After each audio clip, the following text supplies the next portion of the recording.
It's great to be back in Waterford Township, Michigan. I enjoy coming here every year here recently, since 2019, and it's always in the month of November, it seems like, but I surely enjoy every opportunity I have to visit with you good folks. It's always a blessing. I, in my travels for the Widowhood Workshop Ministry, always make it a point to have as my goal to be a blessing. But what I often find out is when I leave, I feel so blessed. And I've already felt that way in regard to being with you folks here since we started yesterday morning.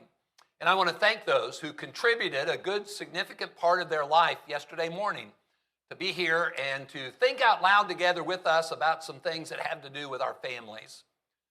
Families really do matter. They need to matter. But obviously in our culture, a lot of our families are struggling. For a quarter of a century, there were these academic people who devoted themselves to studying good, healthy, strong families. They didn't commit themselves to focusing on family dysfunction. They committed themselves to pondering what is it that causes families to be good and healthy, hoping that with that kind of positive perspective, they could have an effect on the amount of dysfunction experienced in many families. And so they researched and interviewed 14,000 families in every state in our country and in a number of foreign countries as well. And what they decided was there were basically 6 things that were very common among families that were good, healthy, strong families. One of those 6 characteristics is the ability to handle strife, stress, crises effectively. Now, there's one thing you can take to the bank. It's going to happen. When you get a bunch of flawed people together, living in the same house in a broken world, there are going to be times when there are going to be issues. I mean, it's almost like the seasons of the year. You know, you can expect that after summer there's going to be fall, and after fall there's going to be winter, and after winter there's hopefully going to be a springtime. It's just the way it is. Well, when we get together in our families, no matter how much that we might strive to have the best family we could possibly have, we're going to have problems. Things that are going to affect us, that are going to cause us to experience stress. Now, some of them are cyclical in nature. Take, for instance, in 1994, my oldest daughter had the gall to leave us. And she decided to go to Freed-Hardeman University. Now, we're living in the Canton, Ohio area in a little community called Hartville, the only place she knew as home. But she actually thought that she could run away hundreds of miles away to Metro Henderson, Tennessee, attend Freed-Hardeman University, and boy, you talk about a stressor. Now, we were all excited about that. I mean, that was our intention for her. For years, we looked forward to that. But I really had not thought about the impact that that was going to have on our family and the stress that that was going to cause, because it shook things up. Things became very different. I will never forget finishing moving her into Scott Hall on the campus of Freed-Hardeman University. And after we got done that Saturday, my wife, our 2 daughters, got in our little Dodge minivan and headed up back north, first toward Nashville. For the first hour, not a word was spoken. Not a single word. I remember distinctly seeing on I-40, headed east in Tennessee, a sign that said Nashville, 100 miles. That's when the first word was spoken. It was a cyclical thing. Then that same young woman decided she's going to get married. Now, again, that's a cyclical thing. Now, let me tell you fathers who are prospective fathers of the bride, there is life after the wedding. It's called poverty, but it's still life, okay? So brace yourself. It's a cyclical stressor. There's a lot of stressors that go with your daughter getting married. I had 3 daughters who forsook us. It was just a cyclical thing. Now then there are accidental things. Things that just pop up, things that happen. That oldest daughter I was telling you about, when she was a junior in high school, she had a jaw problem that had to be addressed by an oral surgeon, and she needed to have her jaw broken and then brought back, moved backwards, and then there were plates and screws put in. Well, in theory, that was a surgery that was going to get her to a better place in regard to cosmetics. Well, it wasn't too long after the surgery, we find out that she's allergic to the plates and screws, and her jaw drops. The oral surgeon, if you can imagine this, the surgeon felt so bad about it that all he charged us for the second surgery was $1 because he had to put some number in the billing. So in that second surgery, my daughter had her jaw wired shut this time for 1/3 of a year. You talk about a stressor in the family. That affected everybody in the family. In 1989, my family was headed north on State Route 43 in Stark County, Ohio, and it was the Saturday night after Thanksgiving. And we were headed back home because we'd gone down to New Philadelphia and Dover, Ohio to visit with my parents and my wife's parents and had a wonderful Thanksgiving weekend. But when we were headed north on that state route, there was an older gentleman with his wife in a car that was headed east toward Youngstown, Ohio, and they were headed home. And he missed a stop sign. So at 45 miles an hour in my 1985 Pontiac Bonneville, I hit the side of his powder blue Ford Pinto right at his wife's door. And she died because of that accident. He missed the stop sign. You talk about stress. When our youngest daughter was 10 years old, she was diagnosed with a condition that led her from a doctor, a neurosurgeon in Canton, Ohio, to the only pediatric neurosurgeon between Pittsburgh, Pennsylvania, and Detroit, Michigan. He was at Rainbow Baby and Children's Hospital in Cleveland, Ohio, at the University Hospitals of Cleveland. Dr. Mapstone was his name. During that summer, my 10-year-old daughter had 5 brain surgeries. She spent a lot of time in PICU, Pediatric Intensive Care. You talk about stress. After being in a comatose-like state for a long time, she did come out of it, but when she came out of it, she'd had a brain injury. It was gut-wrenching watching our 10-year-old daughter try to walk between parallel bars in physical therapy in the basement of a hospital.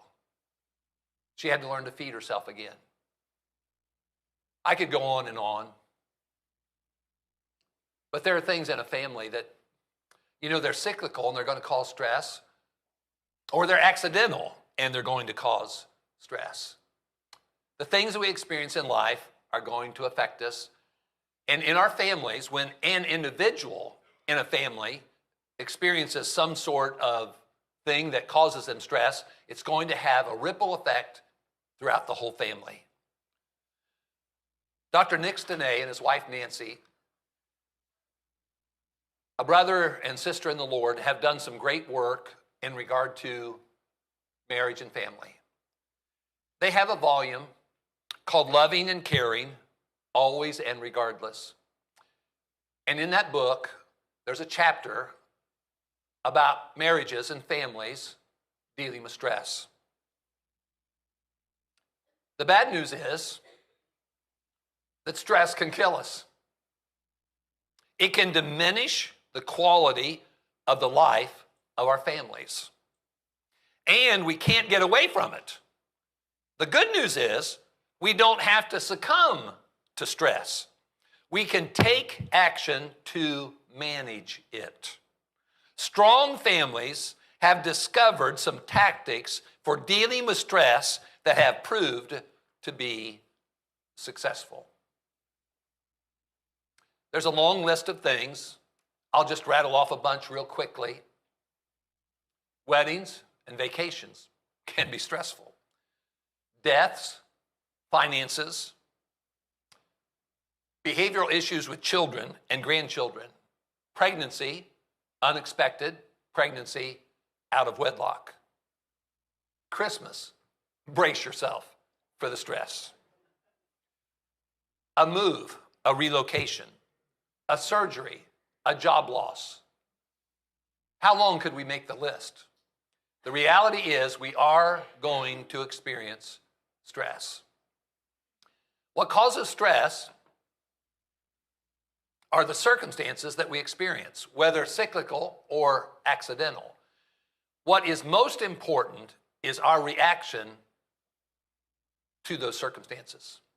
If I were to give you a sheet of paper and ask you to strike a vertical line that divided that sheet into two sides, and then I ask you on one side, list everything you have control of, and then on the other side, everything you do not have control of, which list would be longer? Duh. Have you ever thought about how much is out of your control? There is a vast amount of things out of your control. What is within your control? Have you ever thought about this in regard to your marriage? You're not in control of your marriage. As an individual, one of the two people in a one-flesh relationship, you're not in control of your marriage because that marriage involves somebody else. And somebody else's actions or reactions or character or choices is going to affect your marriage. You're not in control of your marriage. All you're in control of is your contribution to the marriage, and let me highly recommend it be this way: total giving of the total self for a total lifetime. That's how you have a magnificent marriage. But even if you have that philosophy and you roll like that in your life, if the other person isn't doing the same thing, you're going to have to deal with some stressors in the way of your difference between your heavy investment in your marriage and that other individual not so heavily investing. That's true in regard to families. We are not in control of our families. Every single member of a family contributes to the health and well-being of the family or the train wreck that the family might be trending toward. It's all about choices. And what we need to learn is to react positively in all the circumstances that we can and recognize humbly that there are a lot of things that are out of our control. I find it interesting that in the book of James, of all the things that he could have started this book out talking about, he begins the book talking about dealing with the trials and troubles of life. I encourage you to take a look at James chapter 1. Now, I want to preface what we're about to look at with these tidbits of information. This is a general letter written to Christians generally. Now, it is really a book in summary. It's about what Christian living is all about. That's what the book of James is about. But I'll tell you, the book of Proverbs and the book of James are two of the most practical books in all the Bible.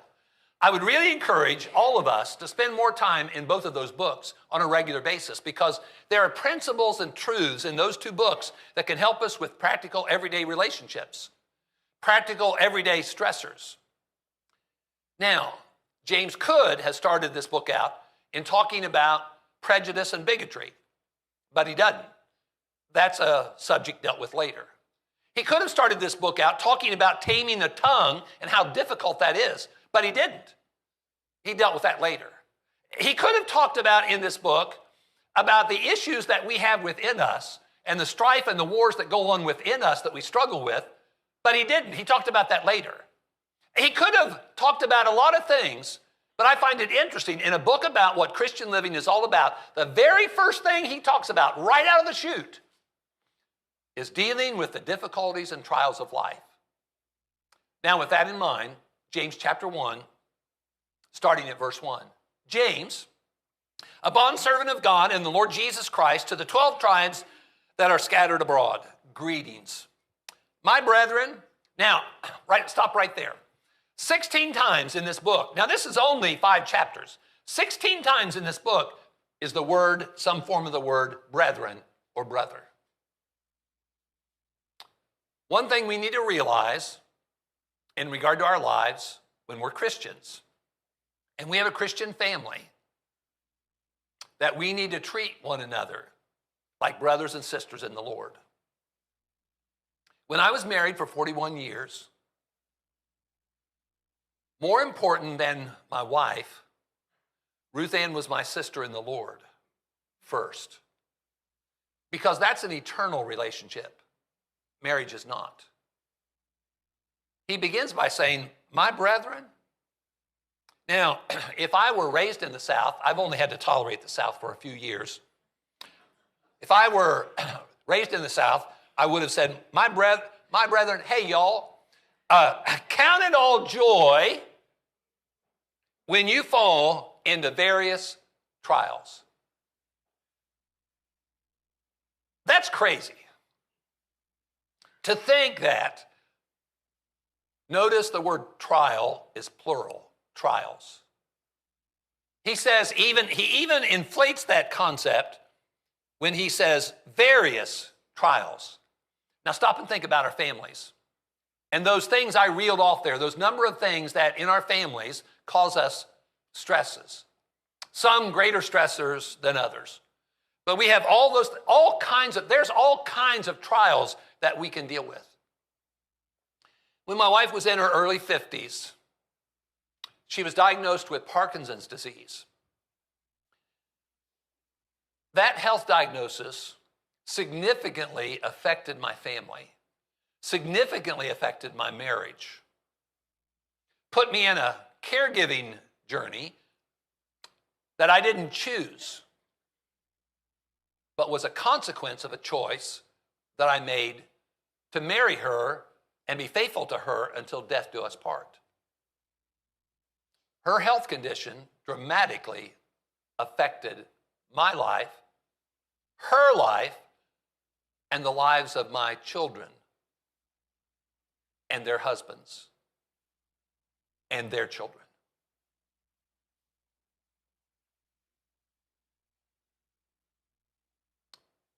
In my family, we also know about divorce. I had a daughter who married at 22. 7 years later, after marrying this Christian, she left him in the shower one morning and headed to Bridgestone in downtown Nashville to go to work.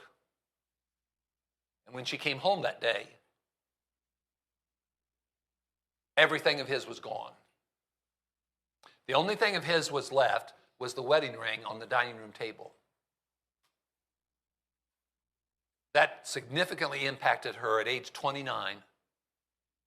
And what made it even worse is she was a PK, a preacher's kid. And preacher's kids shouldn't be dealing with stuff like this. That kind of thing was going on between her ears. It not only affected her, it affected everybody in our family. You cannot have family life without having things happen that can be very challenging to deal with, that raise our stress level, that cause us to struggle with restlessness and worry, and it can have a tremendous impact on our relationships in our families. And yet he says, count it all joy. Are you kidding me? Who is going to be joyful because they're experiencing something awful in their family. Well, that's not what he's saying.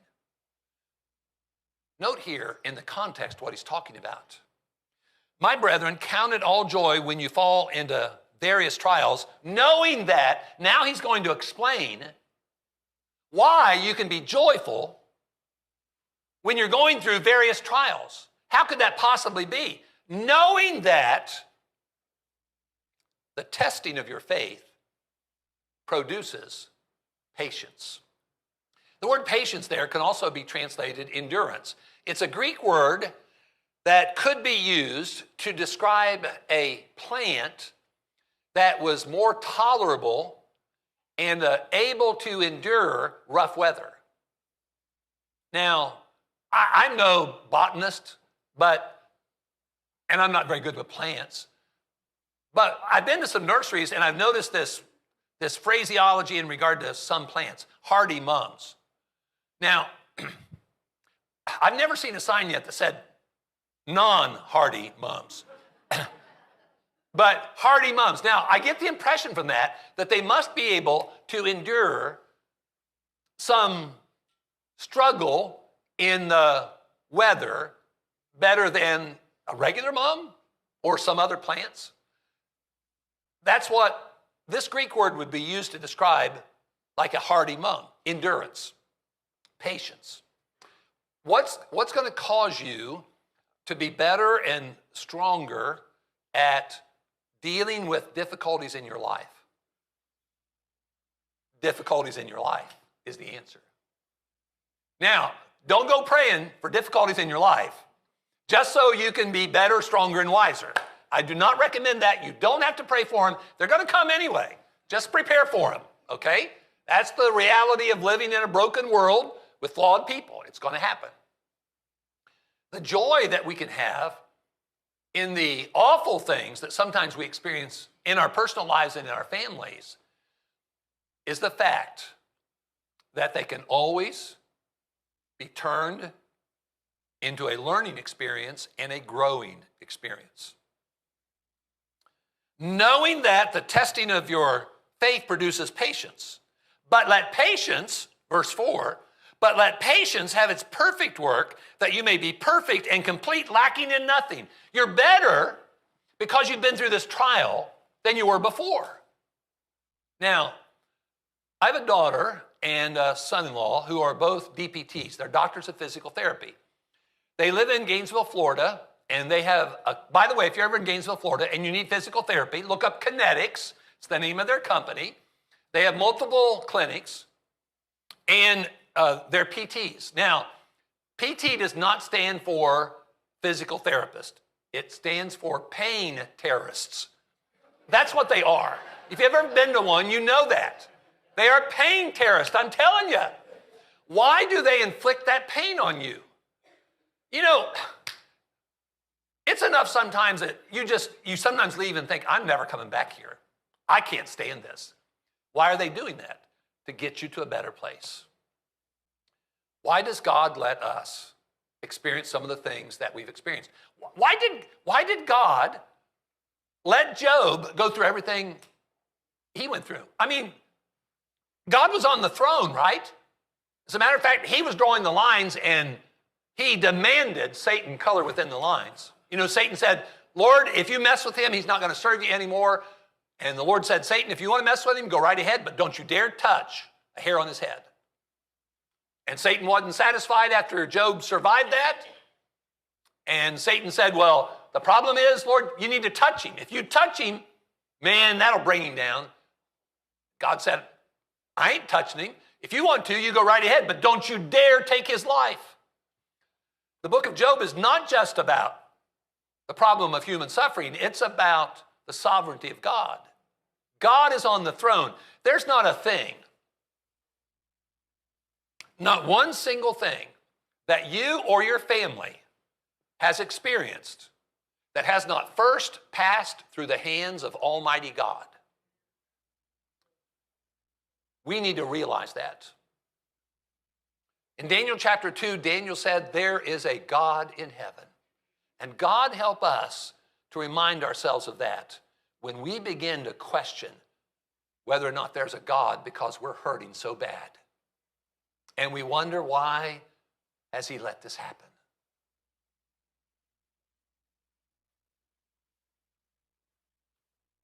Think of all the millions of people who have been blessed and encouraged because God let Job suffer.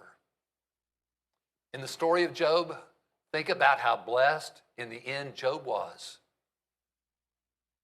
Think about how humbled he was, how much more grateful he was, because he went through everything he went through. At the end of the book, he became a better person. You can take the awful things that are happening in your life and in your family's life, and you can turn them into blessings. By learning to grow through your struggle, your storm, and then taking what you've experienced, after you've used it to help you grow and become stronger, you go out there in the world and you help other people who are going through similar things. That's how you take a burden and you turn it into a blessing. That's how you take a trial and you turn it into a triumph. That's what we need to do in our families. There are hurting families all over the place, hurting families in the church. We can help one another as families if we're willing to open up and admit the fact, my family's a mess. I've got all kinds of things going on here. It just seems so out of control. Boy, if we would be willing to be more transparent, what a blessing we could be to one another and to each other. The word crisis in the Chinese language is a combination of two symbols. And the one symbol is danger, because there is great danger in trials. There's great danger in the awful things that we experience in life. But those same things are also great opportunities to learn and to grow.